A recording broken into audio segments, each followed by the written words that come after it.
روس یوکرین جنگ جاری، دونوں ممالک کے افواج میں فرنٹ لائن کے 149 مقامات پر جھڑپیں۔ روس کا خارکیو اور ڈونیٹسک ریجن میں مزید 2 علاقوں پر قبضے کا دعویٰ۔ روسی فوج نے کیو سمیت دیگر شہروں پر حملے کیے۔ خارکیو میں روسی بمباری سے 30,000 افراد کو بجلی منقطع۔ یوکرین نے روسی فوج کے tank, artillery system, rocket launchers اور ڈرونز کے ٹھکانوں پر حملے کیے۔ امریکی صدر ٹرمپ کہتے ہیں پیوٹن سے اچھا تعلق ہے، لیکن انہوں نے مایوس کیا۔ لگتا ہے وہ جنگ بندی نہیں چاہتے۔ اگر ایسا ہوا تو پیوٹن کے لیے مشکلات بڑھ جائیں گی۔ یوکرینی صدر ولادیمیر زیلنسکی امریکی صدر سے 17 اکتوبر کو وائٹ ہاؤس میں ملاقات کریں گے۔ امریکہ اور وینزویلا کے درمیان کشیدگی بڑھنے کا خدشہ۔ امریکہ نے وینزویلا کے پانیوں میں منشیات اسمگل کرنے والی کشتی پر حملہ کر کے 6 افراد کو ہلاک کر دیا۔ امریکی صدر ٹرمپ کہتے ہیں نشانہ بنائی گئی کشتی منشیات فروش دہشت گرد تنظیم سے منسلک تھی اور اس کا رخ امریکہ کی جانب تھا۔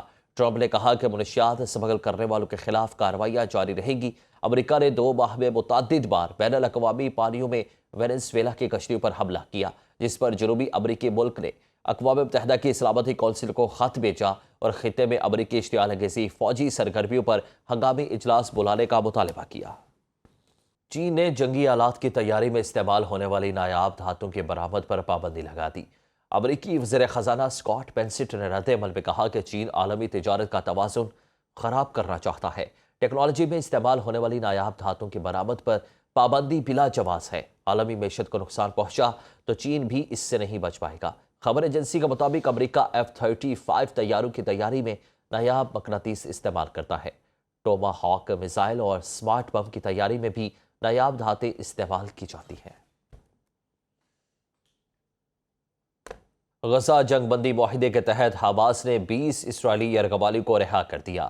اسرائیلی یرغمالیوں کے بدلے میں تقریباً 2000 فلسطینی قیدی اسرائیلی جیلوں سے رہا ہو چکے ہیں۔ فلسطینی قیدیوں کے غزہ پہنچنے پر جذباتی مناظر دیکھنے کو ملے۔ لواحقین اپنے پیاروں کو دیکھ کر خوشی سے نہال ہو گئے۔ لوگوں کو اپنے جذبات پر قابو نہ رہا، ایک دوسرے کو گلے لگا کر پھوٹ پھوٹ کر روتے دکھائی دیے۔ بچے اپنے والدین سے گلے مل کر خوشی اور شکرانے کے آنسو بہاتے رہے۔ غزہ سمیت پورے فلسطین میں جشن کا سماں ہے۔ اسرائیل کی جانب سے غزہ امن معاہدے کی مسلسل خلاف ورزیاں جاری۔ صہیونی فوج نے مختلف علاقوں میں فائرنگ کر کے 9 فلسطینیوں کو شہید کر دیا۔ 7 اکتوبر 2023 سے اب تک شہداء کی مجموعی تعداد 67,913 ہو گئی۔ اسرائیلی فوج نے خبردار کیا کہ فلسطینی ان علاقوں سے دور رہیں جو اب بھی اسرائیلی قبضے میں ہیں۔ جنگ بندی معاہدے کا حصہ ہونے کے باوجود رفح کراسنگ تاحال نہیں کھولی جا سکتی۔ اسرائیل نے اقوام متحدہ اور دیگر اداروں سے مطالبہ کیا کہ غزہ میں داخل ہونے والے 600 امدادی ٹرکوں کی تعداد کم کر کے 300 تک محدود کی جائے۔ حماس نے مزید 4 یرغمالیوں کی لاشیں اسرائیلی حکام کے حوالے کر دی۔ امریکی صدر ٹرمپ کہتے ہیں اگر حماس نے ہتھیار نہ ڈالے تو اسے زبردستی غیر مسلح کر دیا جائے گا۔ اسرائیلی فوج کا لبنان پر بھی فضائی حملہ، 3 افراد زخمی ہو گئے۔ بچوں کے حقوق سے متعلق اقوام متحدہ کی تیسری کمیٹی کا اجلاس پاکستان، غزہ اور مقبوضہ کشمیر کے مسئلوں بچوں کی آواز بن گیا۔ فرسٹ سیکرٹری ذوالفقار علی نے اپنے خطاب میں کہا کہ غزہ میں اسرائیلی نسل کشی سے ہزاروں بچوں نے اپنی جانیں گنوائیں۔ بھارتی حکومت مقبوضہ جموں کشمیر میں بچوں پر سنگین مظالم ڈھا رہی ہے۔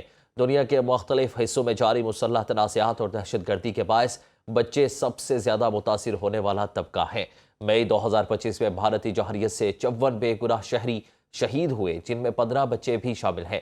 ذوالفقار علی نے کہا کہ پاکستان بچوں کے حقوق سے متعلق کنونشن پر دستخط کرنے والے ابتدائی ممالک میں شامل ہے اور بچوں پر وحشیانہ حملوں کی شدید الفاظ میں مذمت کرتا ہے۔